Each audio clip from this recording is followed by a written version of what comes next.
I don't know if there's a way to change your name, Mina, but you have Megan Smith.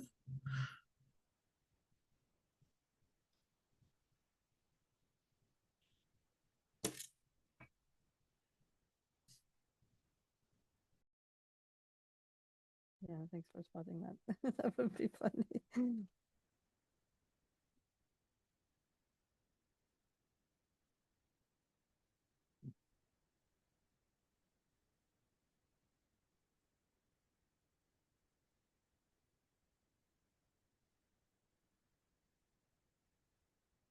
To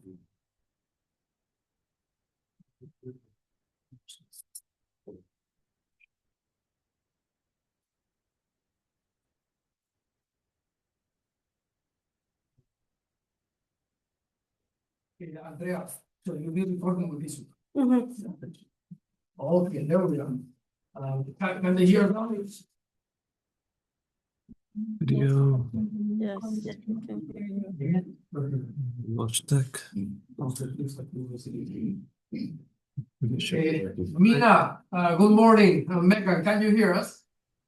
Yes, good I morning. guess. Bravo. Thank you very much. So we are going to start. Thank you for your patience with this. Close the background. The technicalities are ready. I hope you can see us. You have a big audience here. Everyone disabilities friendly. So hopefully this will be an excellent work. Sorry. So allow me to begin. We don't want to waste your time. Thank you, all of you connected from UNITAR, from all over the place, all over the planet, I should say. Some of you are in decent hours. We really appreciate that you're making the effort. And for those of you in Europe and Africa, welcome also. So my name is Alex Mejia. I'm a division director here, the Division for People and Social Development, and it is my great pleasure to be the master of ceremonies of this most auspicious event, which is a pillar towards the building of a disability inclusion culture at UNITAR. This is why this is so relevant. And again, I simply wanted to welcome everyone. So without further ado, I would like to offer the floor to our Executive Director and Assistant Secretary General, Michelle Guys-Maidon. Dear Michelle. Hello, good afternoon, everybody. Excellency Ambassador Gallegos, my dear friends and colleagues, Mina and Megan, it is fantastic to see you online. We're here with our full team, and we also have, I think, about 29, 30 colleagues online for this second workshop. And for those who are not in this workshop, we are recording. So I'm welcoming our entire UNITAR family to this workshop. This is our first internal UNDIS workshop of the year. Our shared purpose for today is to deepen our understanding of disability inclusion within the Institute, and to identify the actions we can take individually and collectively to foster a safe, inclusive workplace and enhance the experience of our training beneficiaries with disabilities. As the training arm of the United Nations, mandated to strengthen the capacities of individuals, institutions, and systems, this workshop is also about strengthening our own capacities. It is an opportunity to translate UN values and commitments into meaningful action. When we are better equipped, we're better positioned to partner effectively with beneficiaries, donors, and UN colleagues, and to raise our standards of performance in our programs, operations, and our institutional culture. Implementing the UN Disability Inclusion Strategy at UNITAR is not about compliance. It is about recognizing the barriers persons with disabilities face and working directly with them and through their networks to harness the strengths, the perspectives, and talents they bring to our work. By embedding disability inclusion across our culture, policies, programs, and operations, We can lead by example as an institute where diverse abilities are not merely accommodated, but valued as drivers of quality, innovation, equity, and impact. Our commitment to capacity development is at its core a commitment to inclusion, to ensuring access to opportunity and the ability to live dignified and productive lives. There is urgency in this work. Disability inclusion is not optional. It is a matter of human dignity, human rights, and common sense. As the Secretary General has reminded us, we can no longer be a platform for change when persons with disabilities cannot access that platform. We have a long way to go in changing mindsets, laws, and policies to ensure their rights. This is a powerful reminder that inclusion strengthens institutions and accelerates sustainable development for all. Through UNDIS, we have a clear roadmap to create accessible learning environments, break down barriers, elevate voices historically excluded from UN spaces, and to hold ourselves accountable. Inclusion is also an investment in excellence. Including persons with disabilities opens access to an untapped pool of talent and diverse skills, enabling organizations to strengthen innovation, problem solving, and competitive advantage by focusing on competencies rather than stereotypes.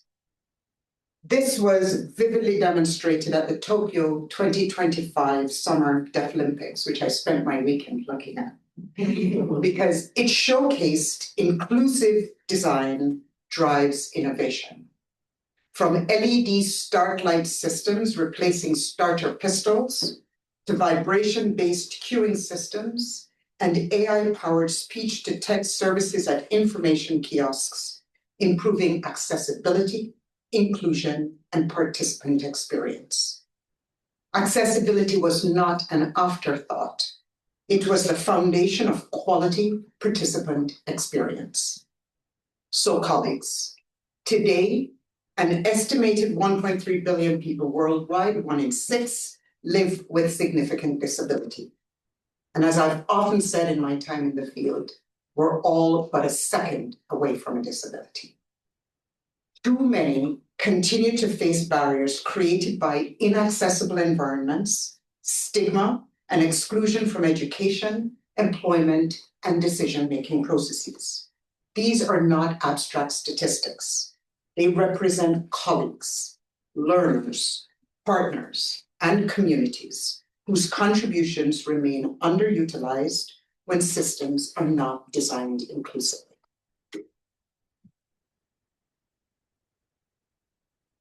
So let us challenge ourselves to rethink those systems, to ask better questions. How can we make every meeting accessible? How can our digital platforms anticipate diverse needs? How can we co-create new programs with persons with disabilities so that inclusion becomes not an obligation, but an opportunity to be different? In closing, I warmly thank His Excellency Ambassador Gallegos for joining us, our former board chair.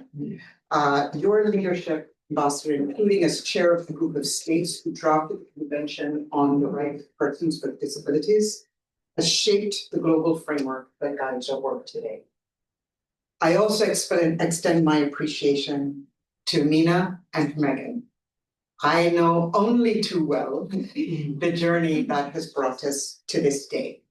And your experience working across the UN system and now from the Executive Office of the ASG brings invaluable insight into operationalizing UNDIS and ensuring we truly walk the talk on inclusion, dignity, and rights.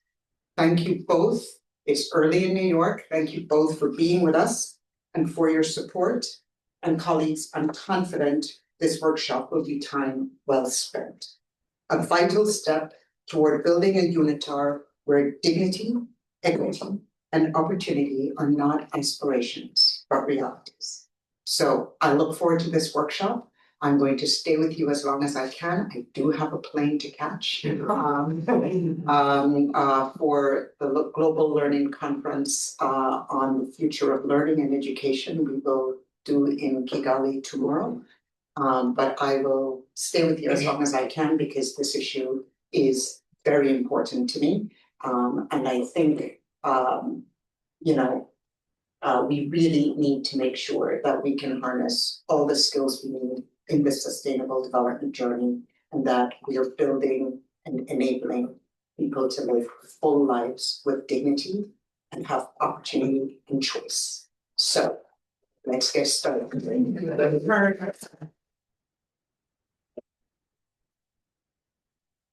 Thank you very much, Michelle, for your leadership, for your commitment to this transformational journey that we had started last year. Now, all of you should have received the agenda by email, but those of you here in the flesh, you also have it. So allow me to continue with the proceeding now, introducing properly Ambassador Luis Gallegos.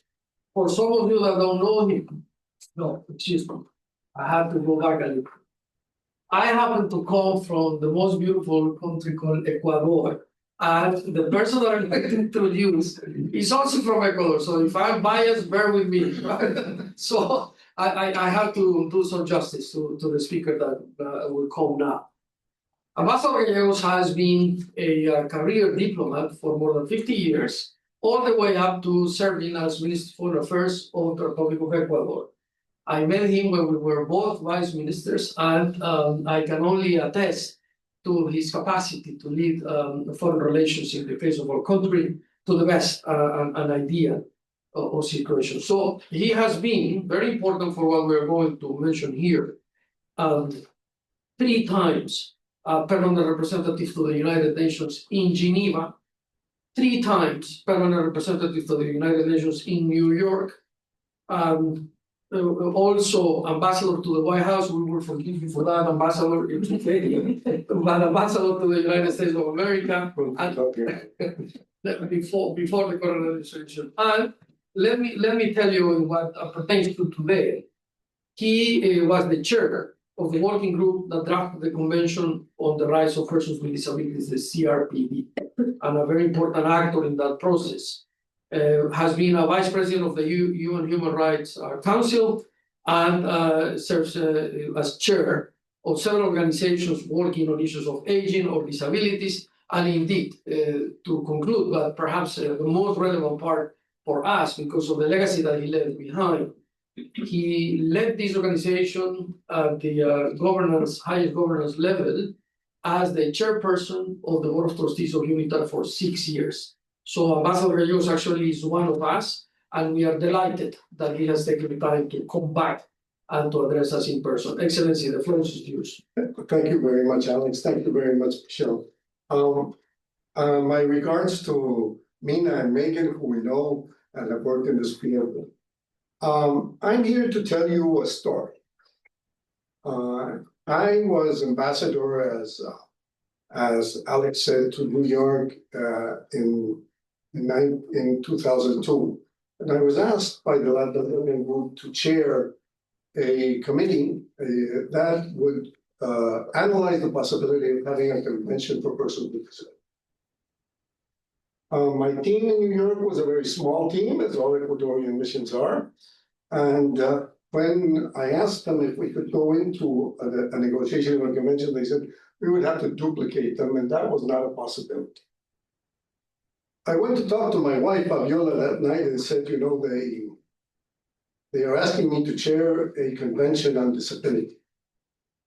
And at the time, I was vice president of the General Assembly. I was facilitator for the reform of the Security Council. We've always been facilitating the reform of something. And I was in the board of directors of UNITAR and UNDP. So that was besides being ambassador, additional. And but why don't you accept the issue of disability? Who can be against disability? It is politically incorrect. this will be something that I think will fly in the sense, everybody should be morally responsible. So I went to the next thing and I accepted. In the first meetings, I ran into the United States, who did not want an international convention. And they made it very clear, because they instructed all their missions around the world to block the possibility of having a convention on disability. We had many reasons why they were in that position. It was the Bush era. And we overcame the blocking of the United States after 2 years of lobbying in Washington and concerted efforts around the world. And this I have to thank the people who accompanied us and who were willing to risk going against the many capabilities that the United States has. What Michelle said is true. We are 1.3 billion people who are disabled at the moment. And you're either born with a disability or you acquire it during your life by accidents, by sickness, by war, like you see every day in our screens in Gaza or Ukraine or the 100 complex conflicts we have in the world. But when you age, like I am, you have, after 65, an 85% possibility of having a disability. There are 1 billion people who are aging at the moment, and we begin tomorrow the negotiations of a convention that will protect the dignity of persons who are aging. So I find the nexus between the two conventions very important. It is a very difficult time in the international scenario when a country like the United States is opposed to inclusion. So what we're talking about here is something very complex for people like me, who in 25 or 30 years have been talking about inclusion, including persons with disabilities, including gender, including people of minorities, including inclusion has been the word which we have used and that now has disappeared from the writings and preachings of the United States. I know this time will pass, as many times have passed.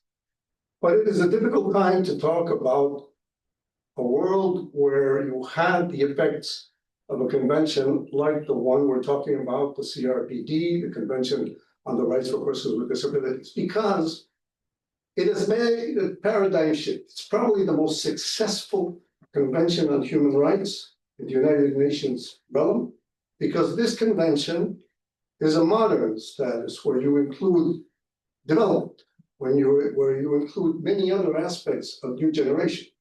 Accessibility as technology. And access to technology is probably one of the most important issues in which you can overcome the limitations of disability. At the same time, you have to look at this in the context of all of us. Because if you talk about 1.3 billion people, you're talking about an index of 2 per each. 2 persons more are directly linked to that person with a disability. Either their family or their caretaker or their medical doctor or their community, whatever, you have that impact. So it's 3.9 billion. And if you talk about aging, you talk about 1 billion by 2. And in 24 years, that is by the year 2050, there will be 2 billion people aging, which means we will be 6 billion. I might not be here. I'm 79. So the possibilities of longevity and aging are a reality. So when we talk about this with young people, we look at it from asking that you change the chip from looking at this as a segment of a minority who has a disability, rather than we can be disabled in the future. I like to use my example more than anyone else because that's the best example I know. When I was 72, an ambassador for the third time in New York, I wanted a driver's license, so I went to the optometrician because I had to get a certificate. And they said, you have cataracts. We'll give it to you if you get an operation. I went to the doctor and he said, yes, we can operate. And would you like to see without glasses? And I said, I've been using glasses for 60 years. I mean, when I was 12, I'm 72. I use glasses every day. I have the rims to prove it. And he said, yeah, we can implant multifocal lenses and you can see without lenses. Ladies and gentlemen, here I am with a technology that you can see and appreciate as a reality. Because we have in front of us a dire dilemma. A dilemma of a new world that brings enormous challenges, but enormous possibilities. Artificial intelligence technology, as you see all over the world, because I just came from China, with extraordinary technologies being developed with robotics and with capabilities. Because of the fall of fertility, you have a new dilemma in world society. Where we will be in the next decades will be of importance, of crucial importance to this team. Disability is, as Michelle said, an issue that I think that each one of us should look in the mirror. How do we react to a child with autism? How do we look at a person who has a limitation? How do we integrate them into the labor force, into the educational system, into our societies? And how do we fight for a right? Because I'll conclude by saying that inclusion is a right, a human right for all of us in a world that is tending to be of exclusion, more xenophobic, more anti-migrant, more anti-race than we would have liked to think. And therefore, we have to sit down and meditate on how people like yourselves and I will act in the next days, months, and years to overcome a very complex situation in geopolitics that will preserve the rights of persons that I have just mentioned. When I look and see a person with a disability, I look at myself in many cases and look at the possibilities they have in an order of exclusion in the world. When you meet a person with a disability, have the time to talk to him or her and measure the enormous disadvantages that they meet and the challenges they overcome every day. It is a lesson for all of us. And this is why I have to congratulate this effort by the United Nations, by Mina and Megan and all the teams who have worked on this, with all the special envoys and with all the Human Rights Council and Committee on Disability, with all the efforts that have been done in this space. And I congratulate UNITAR for this initiative because it is a basis of how the world should be. And the lesson the United Nations will teach us is how it is. If the United Nations is criticized for whatever reason you can find, having the United Nations Convention on the Rights for Disability is one of the great successes, for it has changed the lives of 1.3 billion people and the cohort they live. And I think that is to be applauded for the efforts the United Nations really stands for. Thank you.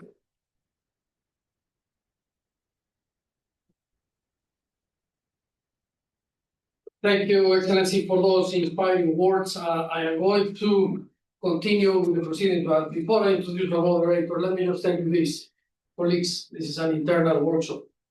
I have had the privilege of being 17 years with this institute, a great privilege in my career. I love it, and I love what I do. And I'll tell you that one of the things that I admire is how inclusive it has been. My journey here, this is very personal for me, has always been inclusive, motivation, embracing, positive. So if you are perhaps younger and you're engaged with UNITAR, I assure you that this organization will be rewarding for you, and that in this journey to transform it, you are a critical part of it, because you will also empower your colleagues. You will embrace your colleagues. You will accept your colleagues. You will definitely be the change. So it is important what we're doing here, because the journey is to transform the organizational culture of UNITAR to be disabilities friendly. So UNITAR can be a disabilities champion. That's why this event is important. And with that, allow me to introduce my colleague, Ms. Ana Lucia Jacome, who is the head of the team coordinating the UNDIS, the United Nations Disability Inclusion strategy here at UNITAR, and someone that I take pride in having in my team. Ana Lucia, welcome. Thank you so much. Thank you. Morning, colleagues. I'm so happy to see you here. So the good news is that finally this day came and I found a chocolate free. That's a good start. Then to continue, it's a great pleasure to warmly welcome our colleagues from the Executive Office of the Secretary General, Mina Moshtahedi. I'm so sorry, Mina. I'm getting closer every single time. She's the Disability Inclusion Team Lead. Her team oversees and supports the system-wide implementation of the UN Disability Inclusion Strategy.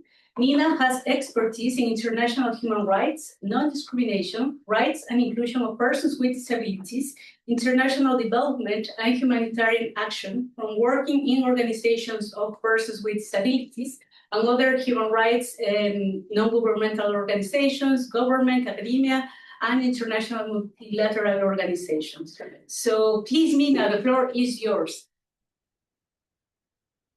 Thank you so much. Just want to check you can hear me okay, yeah? Yes, Yes. Great. Thank you so much, Alex and Lucia, for all your work in putting this together.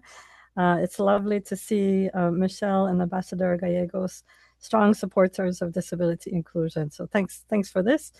I just want to, give some big picture messages, and then hand over to Megan. Also, I'm sure you'll be introducing her, and she'll present where we are with UNDIS implementation and where we are going with it. But to kind of kick off, it's really a pleasure to be here. I joined you in the launch of the UNITAR's disability inclusion strategy. I think that was 2024. And it's really great to have UNITAR join the UNDIS family. As Michelle described, UNDIS was launched to really build the institutional capacity of the UN, to deliver better support to member states in implementing this Convention on the Rights of Persons with Disabilities, and in addressing the exclusion and discrimination that persons with disabilities face. So now, it's been 20 years since the adoption of the Convention on the Rights of Persons with Disabilities, that Ambassador Gallegos was sharing really fascinating stories about that time. And really what we're seeing is that in the Global South, despite all of these global challenges that we're facing, the funding landscape and pushback on equality and on diversity and inclusion, there is an increasing demand from governments in the Global South for technical support to realize the rights of persons with disabilities. We're seeing this also through the increased engagement of the UN with those governments, and UNDIS hopefully has been contributing to that. So how are we doing with the UNDIS implementation in order to meet this demand? Megan will speak a little bit about the evaluation. So we just completed, or we didn't, but the System-Wide Evaluation Office completed the independent evaluation of UNDIS on its implementation from 2019 to 2024. And it found that UNDIS really has been a catalyst for change and a driver across the UN system, and there has been significant progress. We see that also from the annual reporting that our team analyzes. At the same time, the evaluation highlighted that progress has been uneven, and I want to flag one of the key findings from the evaluation, and that was that a low level of awareness of disability inclusion and low level of capacity on disability inclusion is one of the main factors why UNDIS, or disability inclusion, has not made further progress. And as you will have seen also through, the UNITAR's management responses to the evaluation, there are a set of recommendations really looking at knowledge management, on learning, on capacity. And so as we are now in a turning point with UNDIS, we are in the process of revising the current UNDIS. A lot of all the same elements that Michelle was describing are still in the new strategy, but we have a bit more of an emphasis on capacity building and on data and evidence. And we will be looking at ways that we can support the system in this area, and really address not only the capacity of the UN to better deliver, but also address one of the global challenges, and that is the lack of data on the situation of persons with disabilities. So we have included capacity building in many areas of the revised UNDIS, as well as an indicator on data and evidence, which Megan will share a bit more details. So before I hand over to Megan, I really want to commend UNITAR on this, on the commitment, on the progress, on having this kind of an event. It's so important. And I also at the same time want to pitch a possible partnership to look at ways that we can together support the system with capacity as well as research and data. So hopefully we can continue this conversation. But with that, back to you, Ana Lucia. Thank you so much, dear Mina Ostakieri. Yeah? We truly appreciate your valuable insights. And now it's a big pleasure to introduce our colleague, Ms. Megan Schmidt. She is Social Affairs Officer with the UN Disability Inclusion Team. She has over 17 years of experience working within organizations of persons with disabilities and UN agencies supporting the rights of persons with disabilities at the grassroots, national and global level. In particular, her work has focused on supporting access to healthcare and the reproductive rights of women and girls with disabilities within conflict and post-conflict settings, including in Afghanistan and Cambodia. Please, Megan, the floor is yours.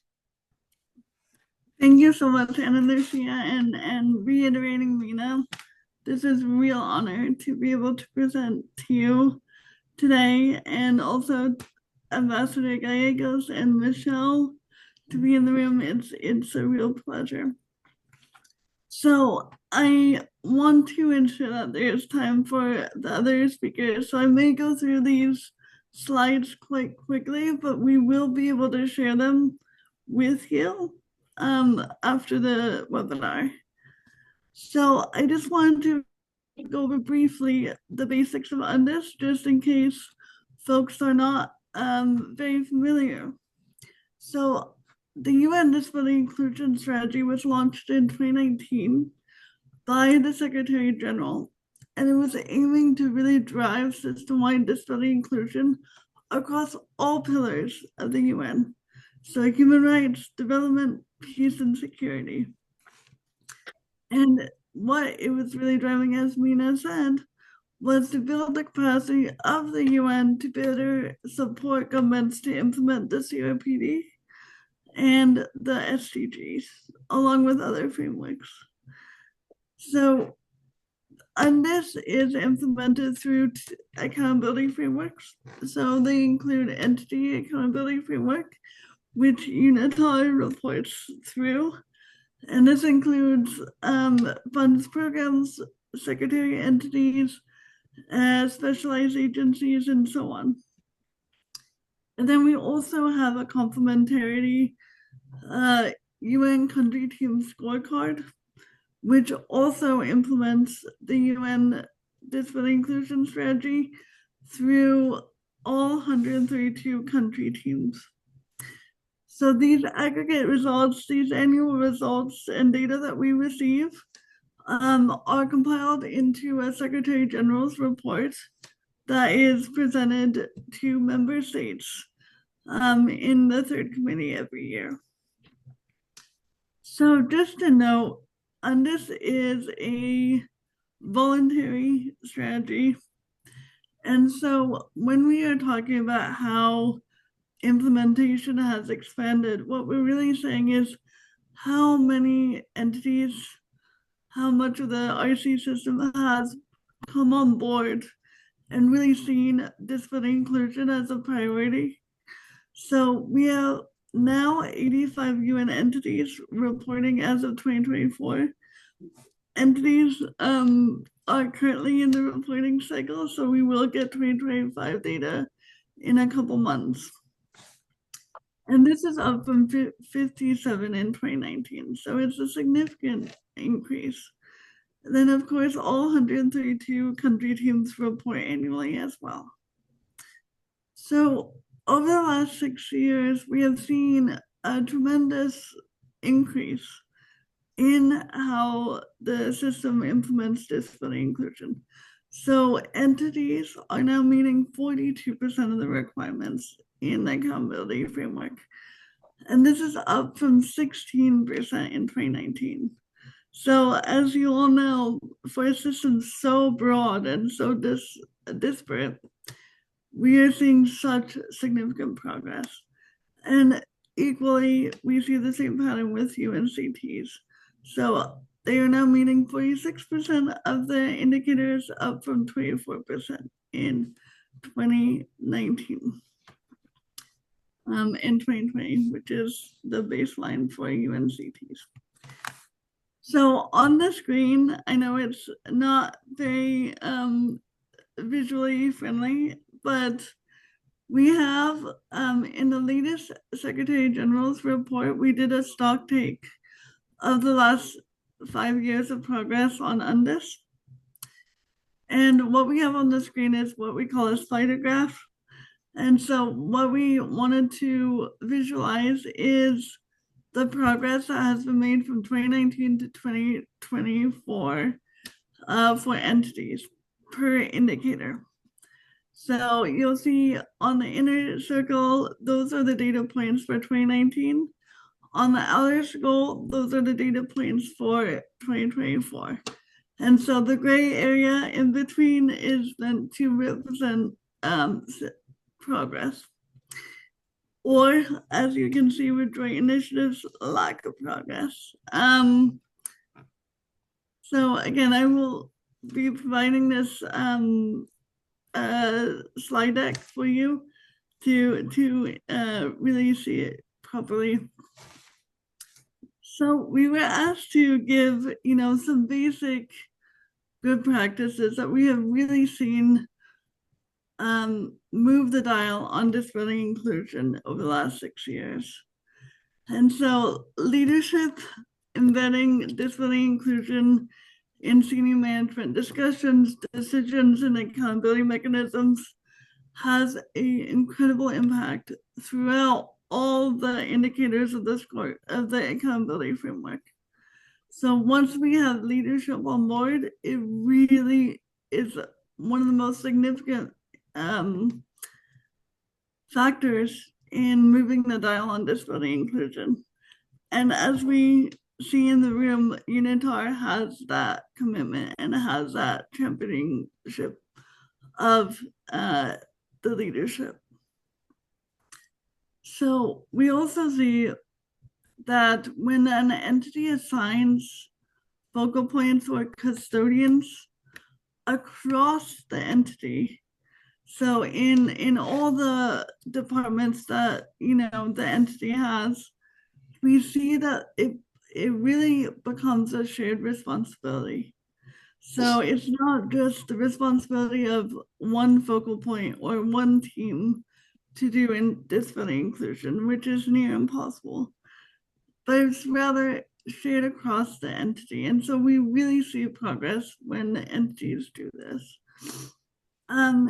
Equally, we have seen the immense progress made by really mandating disability inclusion trainings for all staff.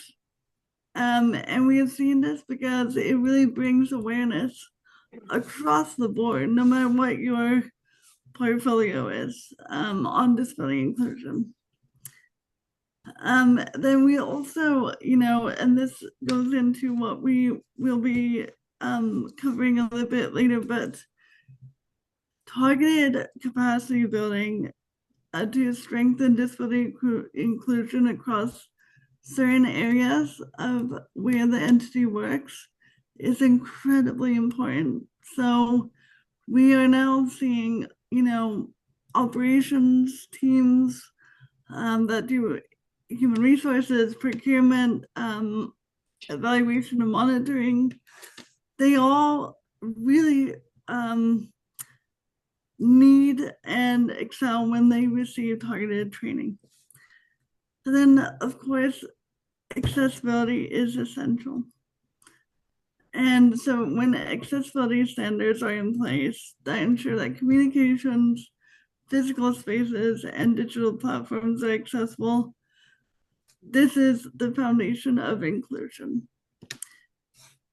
So just moving on, as Mina said, we had an independent evaluation conducted in 2025, and this was done by the independent, the system-wide evaluation office in the UN.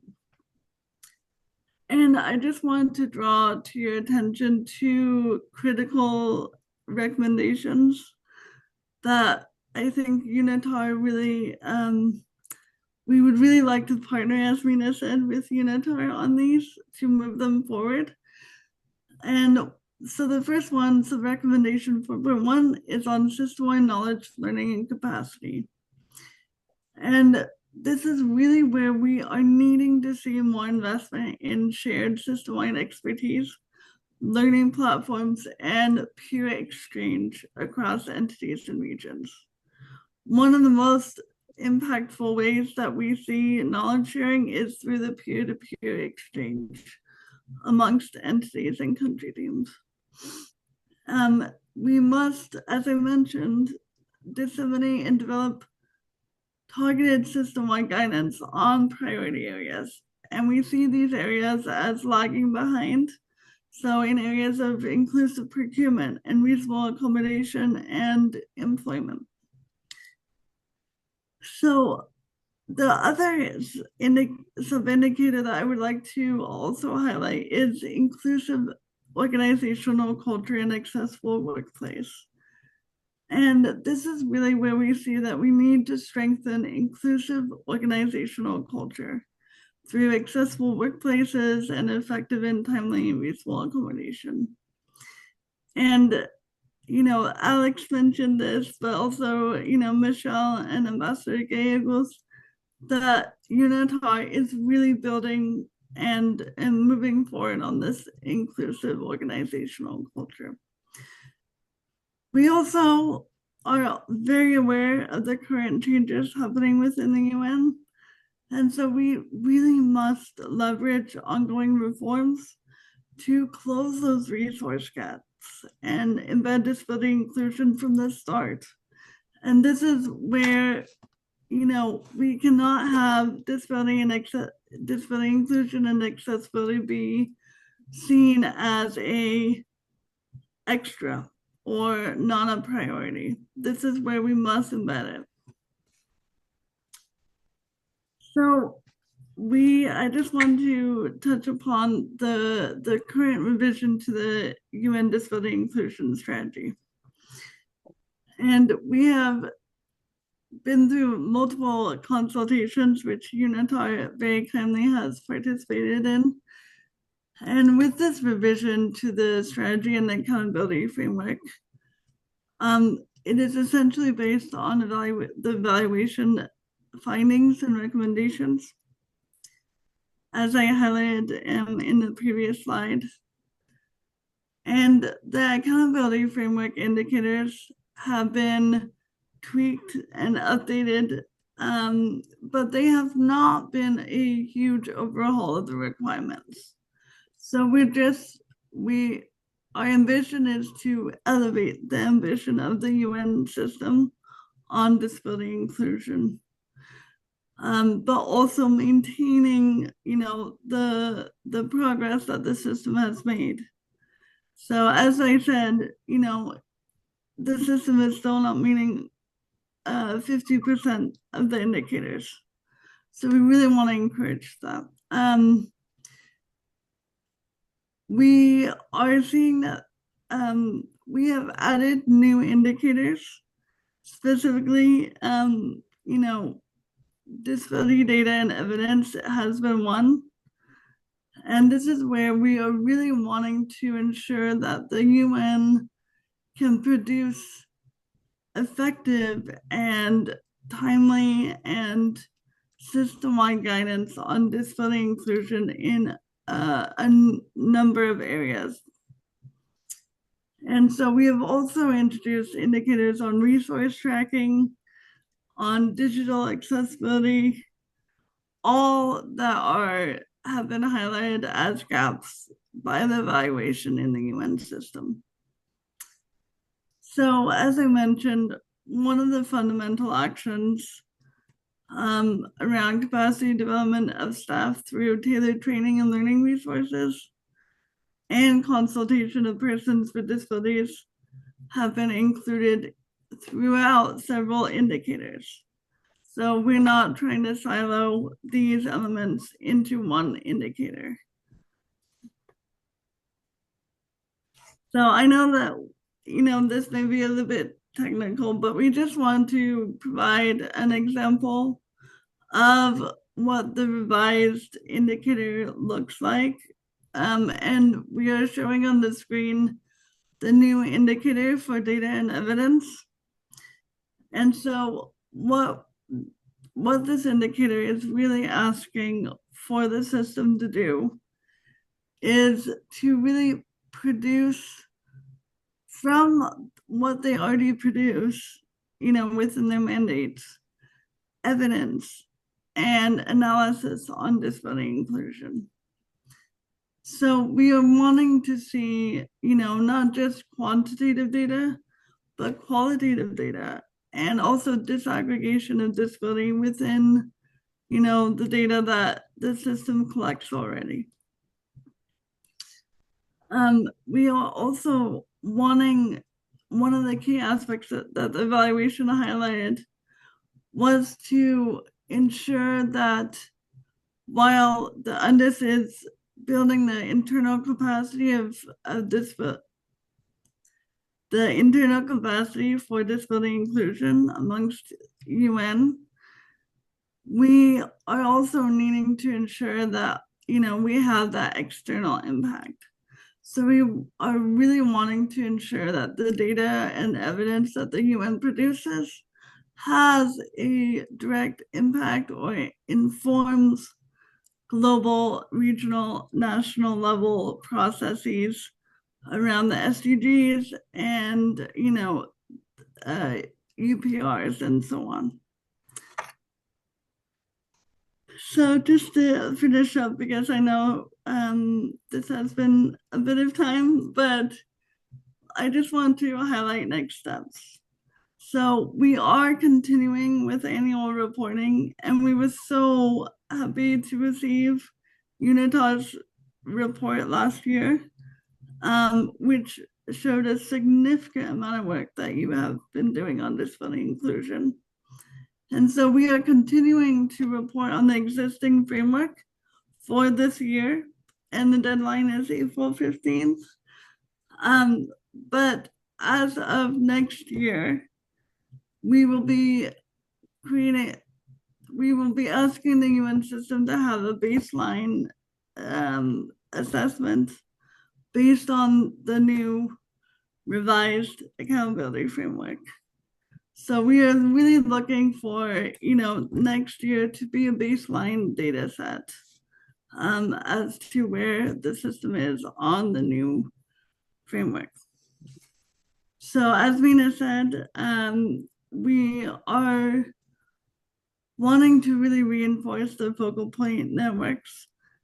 And we are also wanting to build thematic working groups that prioritize certain topics. So whether that's, system-wide training and learning, or areas of procurement or reasonable accommodation, we are really wanting to ensure that we can support more in-depth technical guidance being produced and peer-to-peer learning. And then finally, we'll be just in terms of the revision timeline, we will be, we have submitted the draft UNDIS 2.0 to the CEB this last Friday, and pending comments and approval of the high-level committee on management and the high-level committee on programs, we will be looking at hopefully adoption of the new UNDIS 2.0 in late April. And so with that, I will hand it back to Ana Lucia. And again, thank you so much for having us. Thank you very much.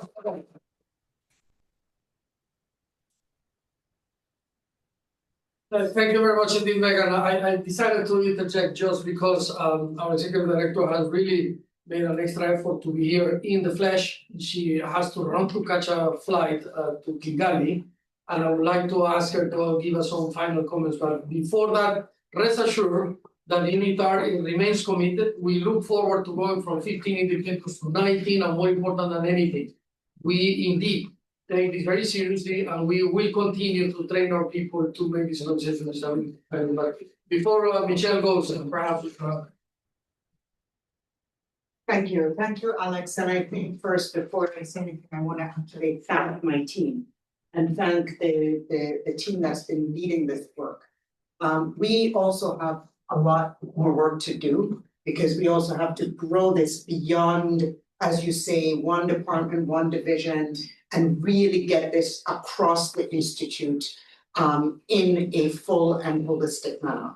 And I think really important, as I said in my opening remarks, and as you reiterated in probably your penultimate comment, I was listening very closely, that really this is about across the disciplines and across the work we do, dealing with this at the outset, not as an afterthought, both for its content and integration and design, but also for the efficiency reasons that Megan laid out. I'm really happy. I was eager for this evaluation of the strategy and how far we have come after about 5 years. And so now it's time for us to kind of double down. And I just want to assure, I think, as I said, we have huge internal work to do here at the Institute, but we've got a committed workforce and people who are excited about making this possible. And then just because of the role we play across the system and with member states, we already, the team will follow up with you about what we can do in terms of building the capability out at scale and with the speed that we need so that we can see even more tangible difference. Numbers in the evaluation, like going from 3% to 46%, yes, we have a long way to go, but we want to appreciate the progress that has been made in 5 years. And also what it tells us is that this is doable, this is possible. So to Mina, to Megan, and to all the colleagues, not just there in New York, but across the system who've been working with you over these last, 5+ years to get this done. We will, from the mandate we have here as well, weigh in as much as we can to help to make sure that this journey becomes much more collective, much more shared, and that we actually see some results. So thank you. I'm leaving you in, very, very capable hands. And I know that we will continue this work together. And just my huge thanks for this very big lift that you both have been carrying. I will take my leave at this moment so that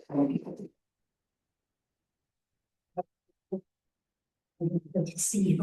We promise chocolate.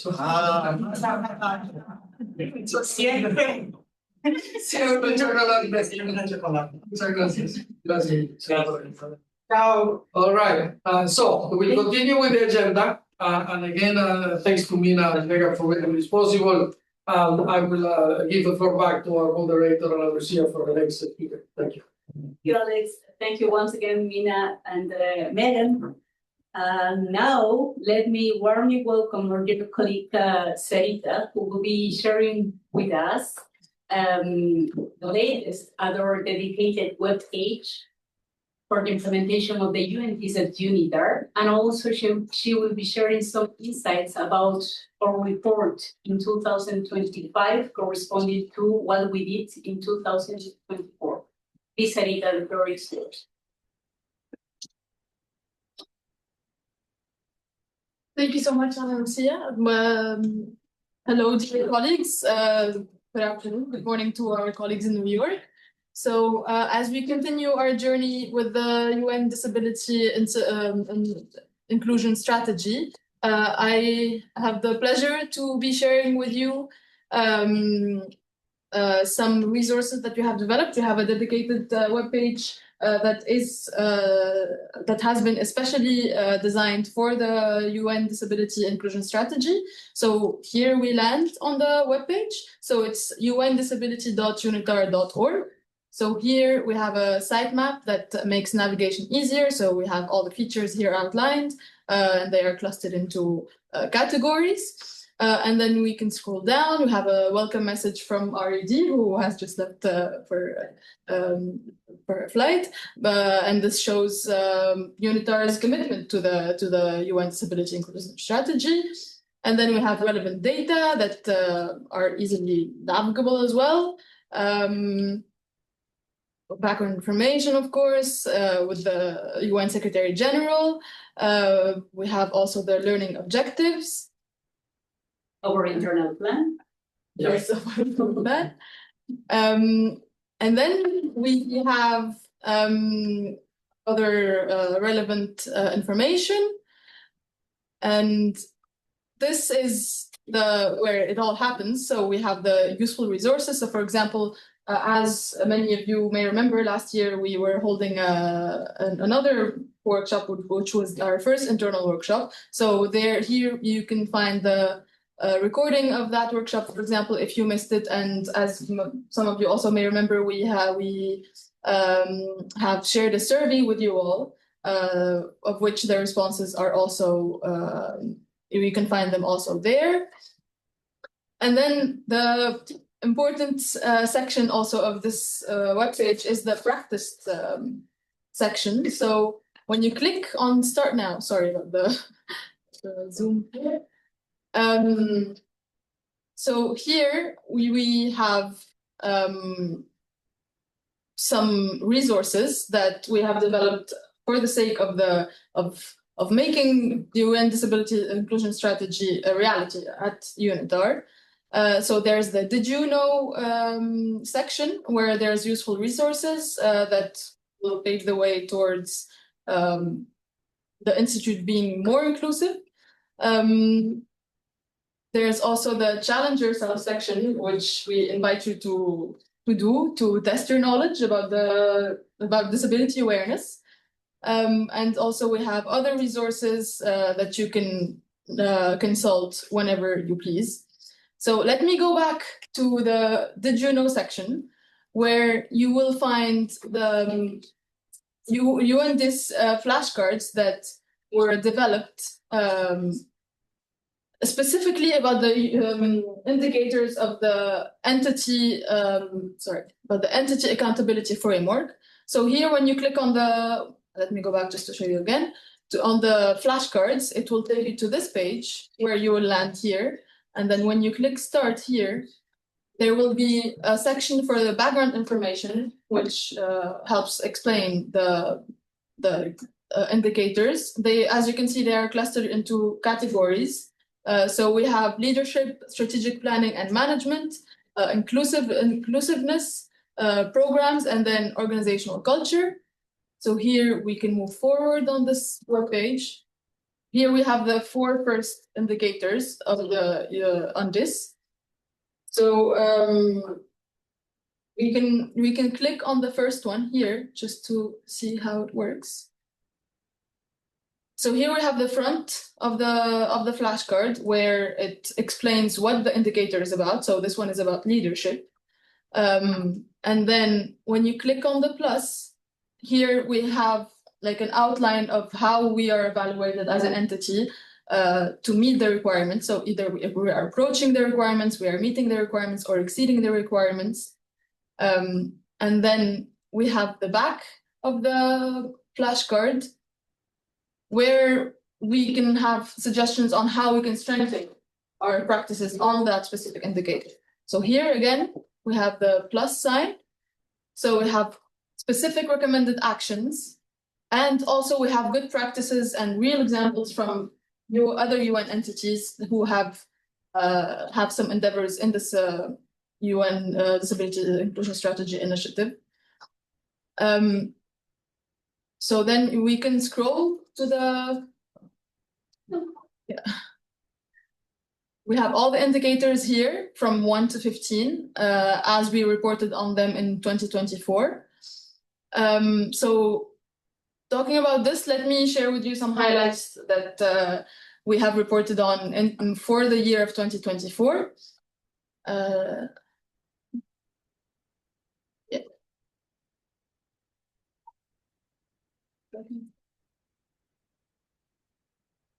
So here for indicator 1, we have made some progress. So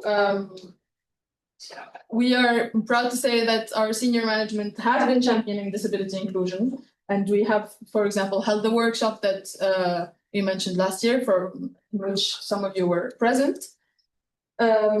We have also done some progress on indicator 2, which is strategic planning. So as some of you may have seen on the 2022 to 2025 strategic framework, it is aligned with both the SDGs and the Convention on the Rights of Persons with Disability. And I'm going to skip some just for the sake of time. We have also made progress on indicator number 4, which is institutional setup. So as you may know, we have an assigned focal point who is our director here present for the Division of People and Social Development, who has been guiding this meaningful work. And then also indicator 6 is quite important, on which we have reported and have made progress on proudly, which is strategic planning. And so UNITAR does meet the standard requirements for accessibility, both 6 and 6.1 for accessibility standards with the WMO features for physical accessibility and with our digital accessibility features for a few of our programs. And then we have the evaluation indicator, which is indicator number 10. And here we can also mention the survey that some of you have answered last year with some valuable insights that are now guiding our ongoing efforts to uplift our endeavors on the UN Disability Inclusion Strategy. So this has been quite a journey, and we are proud to be making progress, and thank you for all for joining and to join us in these efforts to make the UNITAR more and more inclusive.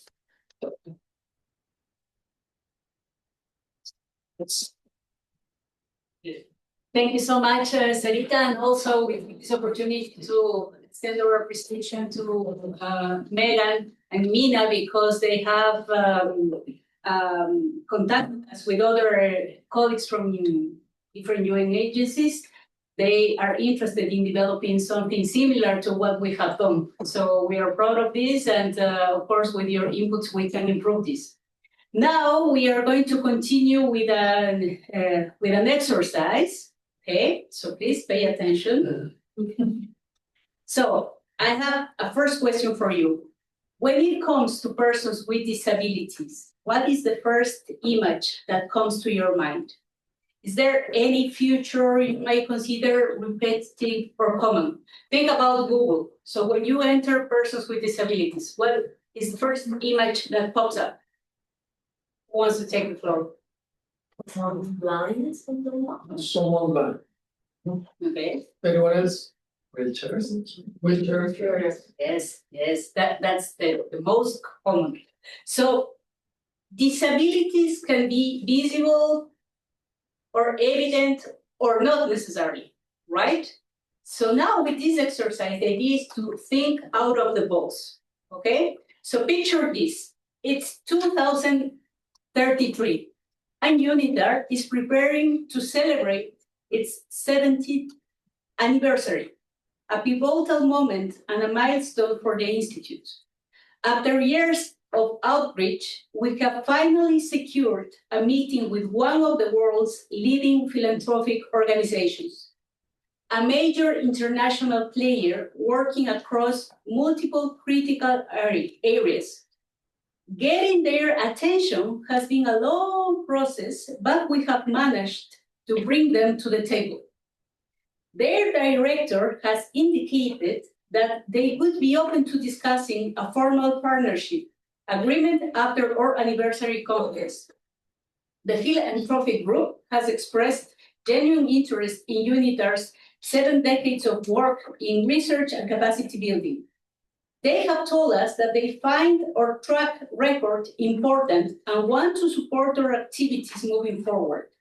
To demonstrate their commitment and good faith, they have offered an in-kind contribution to help organize the conference, providing human resources to work alongside our team. This effectively launches our collaboration before any formal agreement is signed, giving both sides a chance to see how we work together. The event is shaping up to be exceptional. We have sent invitations to different stakeholders, in particular to all permanent missions. One head of state, one king, and one priestess have confirmed their attendance. The Secretary General is attending as well. We have also managed to secure the Assembly Hall at no cost, a significant achievement given current policies, as you know. It has capacity for 2,000 people. Several key donors and partners have agreed to finance portions of the event. So let's manifest this to happen indeed. This conference represents more than a celebration. It's designed as a journey through UNITAR's core achievements, showcasing the impact we have had over 70 years and demonstrating our continued relevance and potential to key stakeholders. With this level of attention, the expectations are high, and so are the stakes.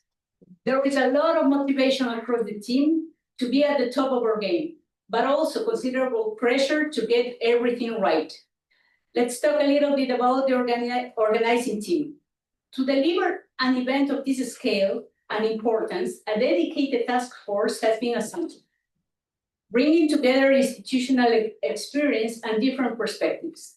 From UNITAR, a staff from the Executive Director's Office, and the representatives from different divisions and offices, overseeing the overall organization and coordination. Plus, 2 new UNITAR colleagues who have been assigned to support the celebration as part of their onboarding to the Institute, a way for them to familiarize themselves with UNITAR's work and culture. 1 colleague with autism, level 2 out of 3, working with MDP, and 1 colleague with hearing impairments, working with SDP. From the philanthropy group, we have received 5 staff members, 1 team member with visual impairments, with a background in international affairs, 1 team member with a speech impediment, a lawyer, and 3 additional staff members. The entire team is motivated to deliver an outstanding event that, as we move forward with planning and execution, there are important considerations to address to ensure both the success of the conference and the effectiveness of our collaboration with this group and other partners. So this is the scenario. Now, let's move on to the discussion questions. First question, what do you think would be the opportunities and challenges of involving the new UNITAR colleagues and the staff from the philanthropy group in organizing this conference? What's First the name question. of the conference? 70th anniversary of UNITAR. Yeah, so we are celebrating 70 years of UNITAR. And we will be having many partners, the Secretary General, one king, one princess, ambassador, all of us will be there. Just so you know, when we celebrated the 60th anniversary, we actually had 2 head of states sitting there. Excellent case for us to ruminate and debate. And the whole idea of this, of course, is to highlight disabilities. Any comments on how we should go about? Where will be the meeting, the event? And the assembly hall at the Palais for Okay. free. I'm asking the questions because I think there they made a lot of efforts to make the room kind of accessible. So accessible that because you mentioned that someone with visual impairment, but they have the sign on the floor and people The can. platform. Yeah. If I think of the same thing here at UNITAR, I'll be a little bit difficult because there is nothing here at that we're more building that has been adapted to be accessible. I mean, that's my first. That's very important. If you were a little far, as long as we are a little far from the microphone, our colleague, the chief of finance of UNITAR, so the right person to talk about investment, has reminded us, Universal Design has reminded us that indeed, for any conference of this magnitude to be successful, we need to make sure that indeed the venue is accessible. Thank you, Zhao. Very, very important. The Palais is somehow, as you say, the premises where we are now, even though this is a very modern building, not really. But that's another conversation. So that's one aspect of it, the accessibility to the conference. Any other comment or question? I'm going to repeat the question. What do you think would be the opportunities and challenges of involving the new UNITAR colleagues and the staff from the philanthropy group in organizing the conference? So colleagues with disabilities. I think having someone that also has disabilities help us to see things differently because sometimes we try to be inclusive, but it's true that if we are not the one with a disability, we may not see the whole overview. So having colleagues there is also an opportunity not only for them, but for the potential participants that may have the disabilities to kind of prepare the conference in a way that is accessible for everybody. Yeah, for example, I was thinking that one of my friends that is on wheelchair, what she did in her university, she was doing a tour with the wheelchair and with a camera, filming everything and all the places that we think that they are okay, they are fine, and showing all the places that she couldn't pass by and that was a very good experience for her, and she could show everything to the university. We can do maybe something similar to that. Very good. You mean a sort of RPG? A role-play game? Mm-hmm. Yeah. That could be also a good idea, I think. I mean, something to show people inside the building which are their most challenges during a working day, because probably We don't see them. yeah, we couldn't. Excellent, excellent. I'm using video myself. So opportunities, several challenges. Let me ask you the question directly. How do we engage with colleagues, new colleagues, that are that have disabilities that are not so apparent? Autism, in some cases, similar things. This is grade 2 out of 3. A lawyer that is hard of hearing, another person that is visually impaired. Very capable people, very capable people. Otherwise, they wouldn't be offered to us, but with a different kind of abilities. So how do we engage them? Or do we engage them normally, as I'm engaging you? That takes us to the second question. One second. Any comment on how to work with colleagues with disabilities? Yes. As you pointed out, that a normal would be something very different for them, but for them it's their day-to-day life. So something as a person engaging with them would be making a conscious effort. So, for example, if you know someone has autism and has certain triggers to avoid them, maybe that could be one way to. May I? Of course. When we were negotiating the CRPD convention, we were a number of diplomats in New York from 193 missions who had no knowledge. And we were tasked with drafting and negotiating a convention instead. So we ran into the problem similarly. First of all, we needed people to teach us or explain to us what really the implications of being a disabled person were. And we did a multiple sphere of disabilities. And so we divided them in visible disabilities, which you have the wheelchair, the blind person, the person who can't hear, which are, you know, a normal interaction by society in general. The really complicated question was intellectuals, because the gamma is still something that the world is dealing with. In the conception, is it a learning disability? Is it ADD? What type? Is it a stroke? What type of Alzheimer do you have? Or do you have a mental illness? Is this an incapacity? How do you deal with these issues? So it's a very complex question, because in the majority of cases, how you adapt the workplace or adapt the scenario of the learning resource has to deal with your knowledge of what disability you're dealing with. And it can be an individual disability. I mean, the person next to you may have one, and you may have a plethora of issues.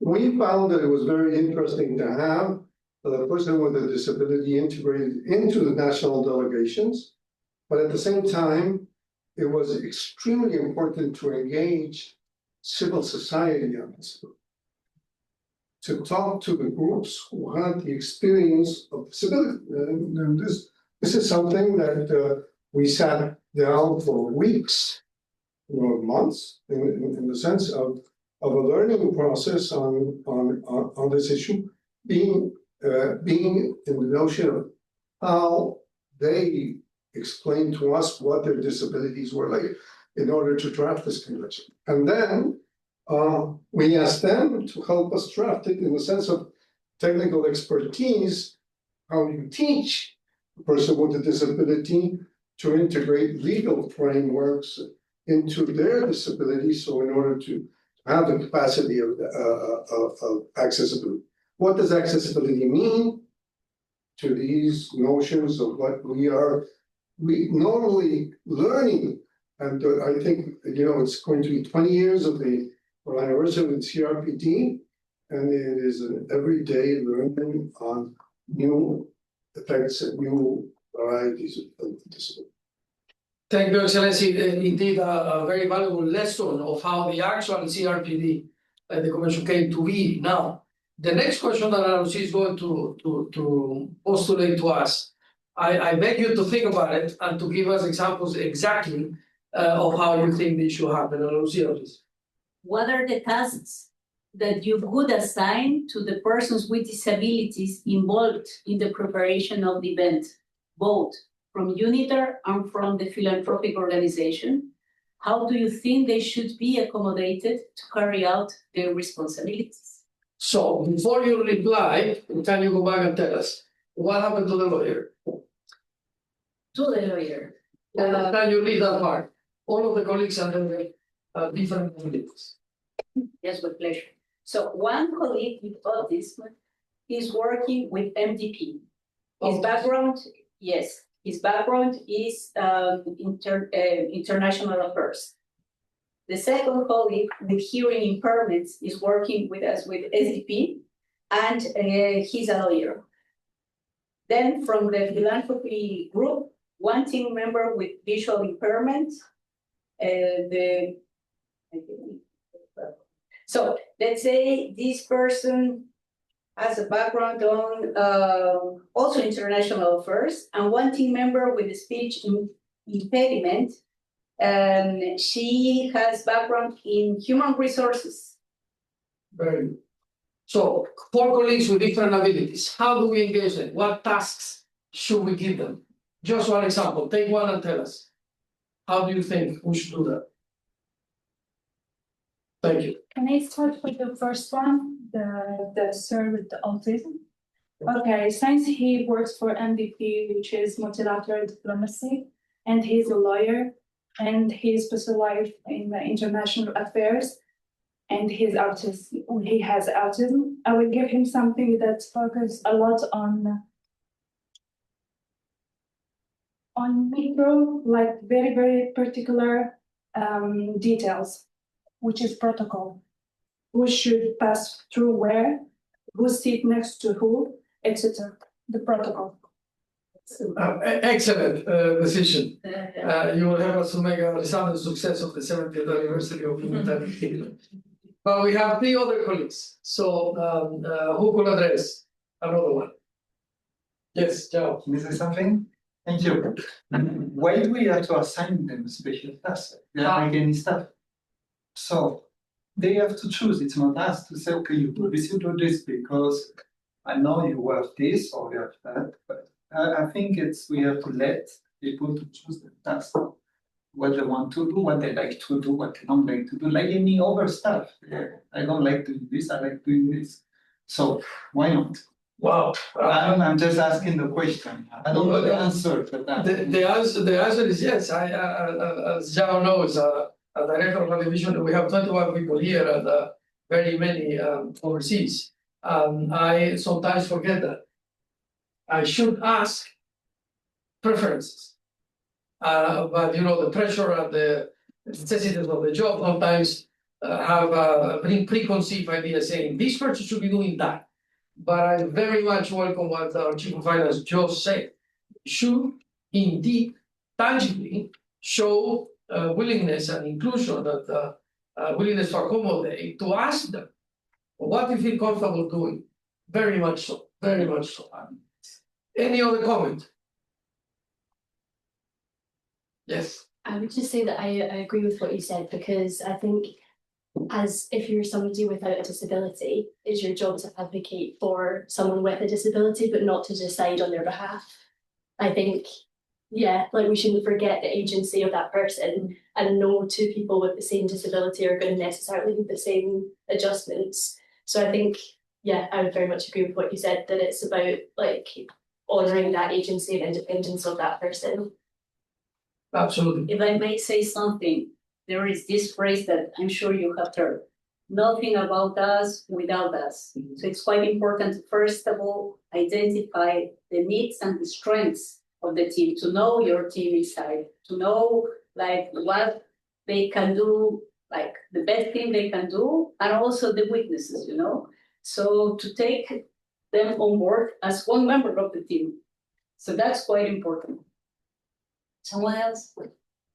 Any last comment? Remember that we have chocolates. Yes. All right. If not, thank you very much indeed for thinking how, in practical terms, using this excellent example that Ana Lucia just gave us, and how to be proactive and inclusive, as we say. So it will actually come to be. It will actually come to be. There will be a big 70th anniversary of UNITAR celebration at the Palais de la Nation at the highest level, as it was the 60th, and most of you will be there. So remember this thing when the moment comes. Very good. So with that, being 3:28, I'll let you have 2 minutes to wrap up, and I simply want to say 2 things. Number one, the fact that this is a long journey, really.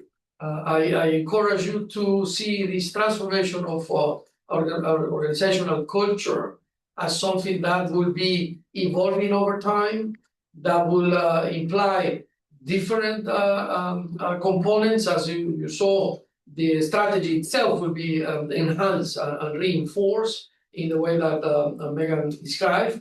So I beg you to be engaged, informed, and committed.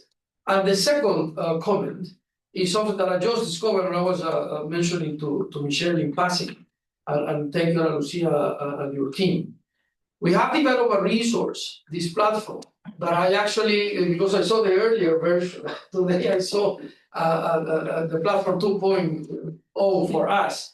I wanted to tell our colleagues in New York that this platform is completely at your disposal, that we would like to use this platform to also evolve, under your guidance, of course, to evolve in order to offer training to other UN agencies. And the main reason, rather simple, is that, as you may have heard, as we speak, we are undertaking the process to merge the Staff College, the United Nations Staff College, into UNITAR. That merge will create an institution before the end of the year 2036 that will have a mandate, an enhanced mandate, and UNITAR will be responsible for providing training not only to government officials and civil society, but also to every single UN country team.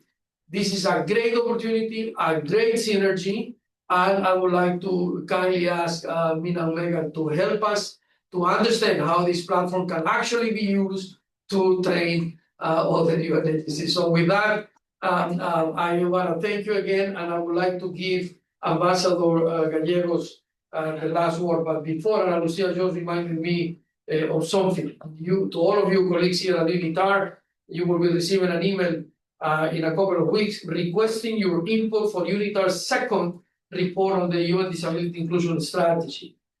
We kindly ask that you respond within the time frame indicated, and of course, we remain at your disposal if you have any questions. Remember, this is about you.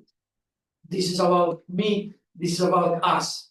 This change will not happen without your support. So please help us when that request for information will come. And with that, Excellency, you have the floor. Thank you very much, Alex. Thank you, Anita. Thank all of you for your presence here today. I think that the insights from UNDIS indicated and UNITAR's first report are extremely important. It's a matter of reflection of a world that is changing at a dramatic pace, in which we are evolving into the definitions of what disability is really as a definition of the different types of disability we may all have, and we may have, and without knowing it nowadays. But this effort is an extraordinary compilance of how the United Nations leads, and I think it will be a lesson to the rest of the agencies, but also to the disability associations of the world who are willing and very likely very able to follow the guidelines of the United Nations. So congratulations and many successes in the adaptation of this inclusion strategy, which I think will be an example for all. Thank you, Excellency. With that, this meeting is adjourned. Thank you very much. Thank you, Mina. All the best. Have a good day. Thank you so much. All the best to Geneva too. Absolutely. All the best. Thank you. Bye-bye. Bye. Thank you. Thank you, Tim. Thank you. Bye. So we have chocolates. Yeah. Chocolate.